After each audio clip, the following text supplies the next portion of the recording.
Të nderuar miq, ditën e sotme do të flasim për një problem që i ka ndodhur një qytetari shqiptar në raport me shtetin grek, me Greqinë, pra punë dokumentash, letrash.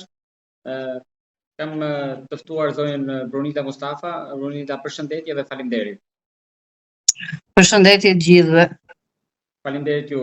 Ju jeni drejtori i redaksisë për të shprehur shqetësimin tuaj në lidhje me dokumentacionin disa vite më parë që e keni evidentuar më pas masat që ka marrë qeveria greke, vetëm ditët e fundit. Por çfarë ka ndodhur konkretisht, qoftë mund ta sqaroni në mënyrë kronologjike?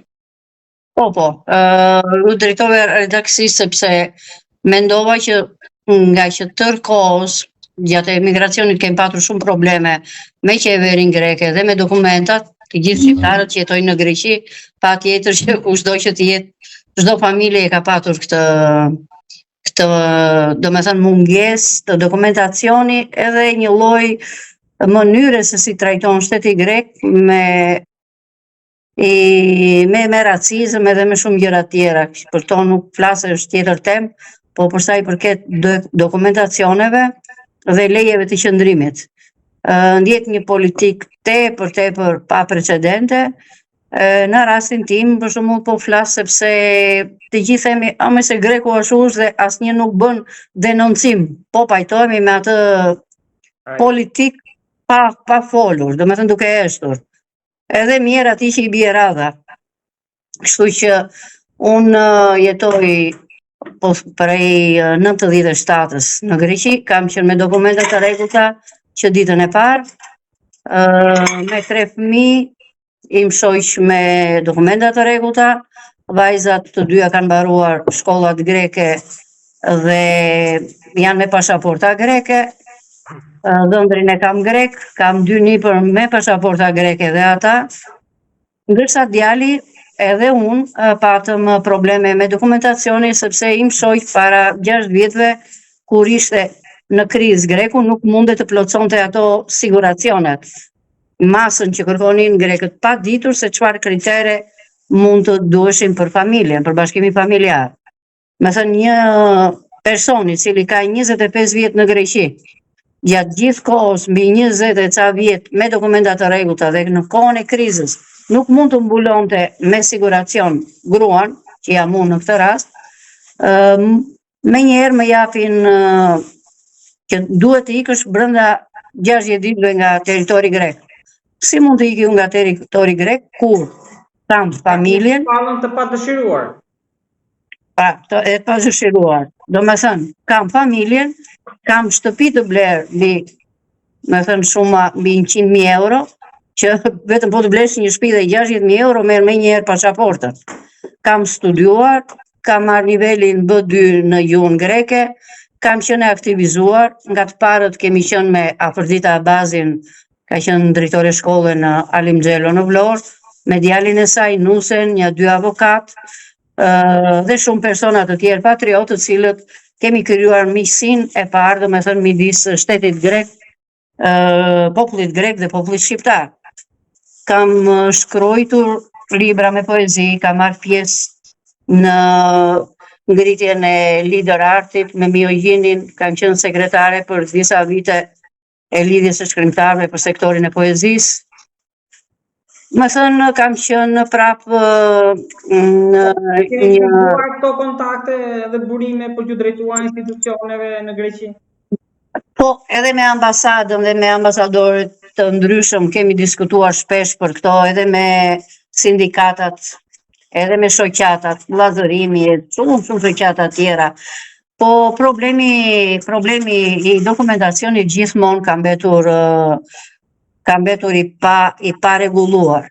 Unë u largova në drejtim të Shqipërisë sepse duhet të shkoja në Itali se kisha vajzën, shtatzan.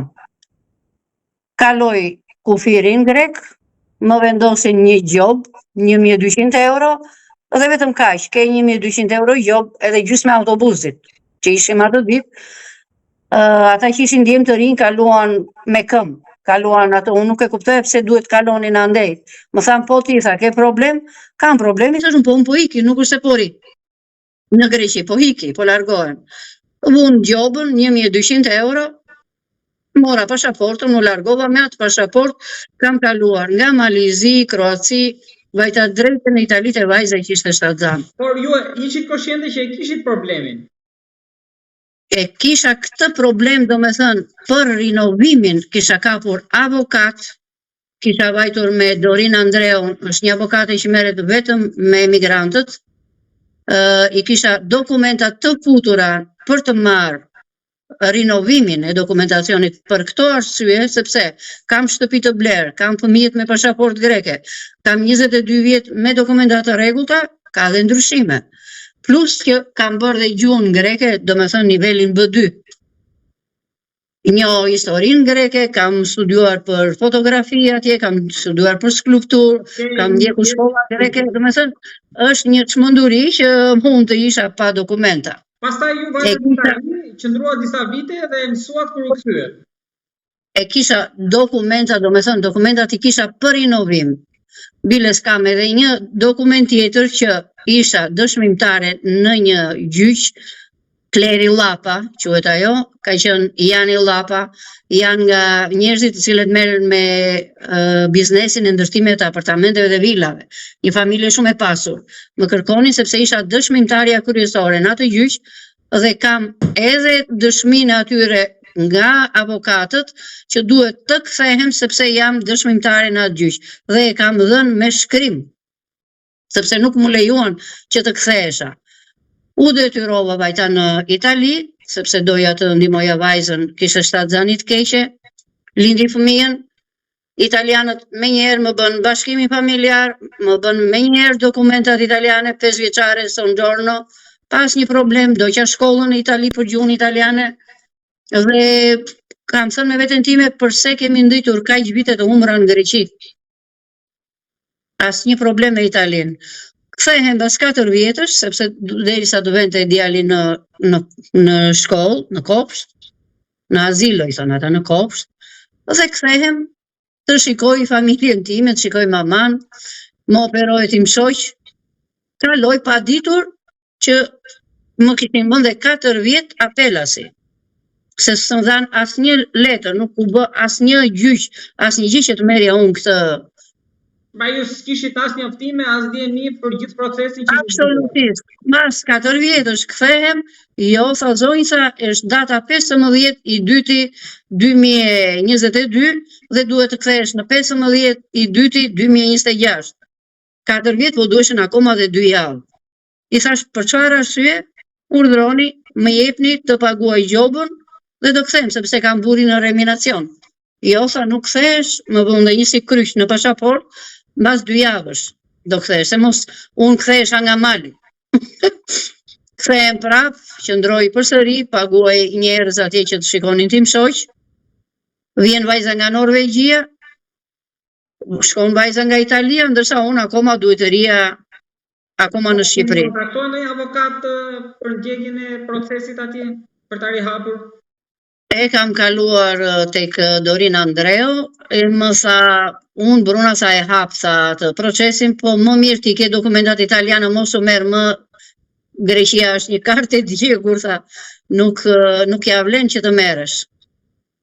Me të vetmin që nuk mund të merresh. Tashmë i bie që do lëvizni në bazë të dokumentave italiane, nuk do riktheheni për të rihapur. Me dokumentat italiane.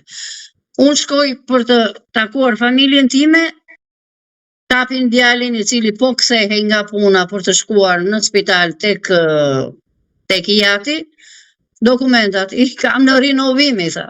E morën, e mbajtën 5 ditë dhe i kanë dërguar pas një lloj thotë që deklarata thuhet që nuk ka shtëpi, është pa punë, prandaj po e kthejmë. Kur ne kemi shtëpinë të blerë dhe hoqën direkte nga puna. Më thënë është një çmenduri, është një çmenduri. Pra për një përndjekje, po nuk besoj se është çështje personale, apo është në tërësi kështu? Unë di që kam miqësi me mikesha greke, kanë ardhur këtu, kanë ndjekur dasmat shqiptare, flasim me një miqësi është Kiki Çatalidhu, që ka qenë drejtoresh banke, Alfa Bankës, Despina Zafiri, që ka ardhur, ka vizituar Shqipërinë, dhe shumë grek të tjerë që kanë ardhur, kanë vizituar Shqipërinë, vetëm sepse thonë që Bruna të njohim ty, prandaj po vim sepse na kanë futur të merrin për Shqipërinë. Jeni vrasës, jeni kështu. Ne gjetëm këtu një popull tha që vetëm në përëndra është, një popull me bes, një popull me mitpritje të jashtëzakonshme. Kështu që unë kam dhe miqësira, kam krushira me grekët. Nuk është populli ai që kam gjetur, domethënë, miqësi dhe miqësi të ralla. Ato është politika greke, biles dhe kohët e fundit janë përkeqëtuar kaq shumë, sa që më thonë Bruna Sykyr që ikët, se po i kapin nëpër metrore dhe po i qëllojnë dhe nuk marrin parasysh as edhe një gjë. Nuk besoni që nga kontaktet që keni atje që diçka ka ndryshuar dhe nga ligji për emigracionin me ato ndryshime që u bën? Po bë dhe një ndryshim tani me këtë ministri, nuk e di se kush është tani se kam 4 vjet që mungoj nga Greqia, po edhe një fjalim që u bën nga një deputete, më duket deputetja jon, edhe foli shumë qartë, shumë prerë për mundin e grave shqiptare të cilat kanë pastruar shtëpit, kanë mbajtur nënat apo prindrit e grekëve, pa marrë siguracione për punën e palodhur që kanë bërë gratë shqiptare për të edukuar fëmijët, për t'i shkolluar. Dhe kjo është një lloj racizmi që kanë ndeshur sidomos brezi i parë i migrantëve, po dhe fëmijët tanë në shkolla. Tani pak ka ndryshuar, po që është një klim e cila ajo foli shumë mirë në parlament. Po ne tham, o do na marrin gjithë, do na ndjekin tani, ose do na japin ndonjë të drejtë. Ose batuta që ka bërë Rama në atë gazetarin në Amerikë, në atë asari ne qeshim dhe na bëhet qefi, për shembull që dikush i thot jashtë dhëmbe ato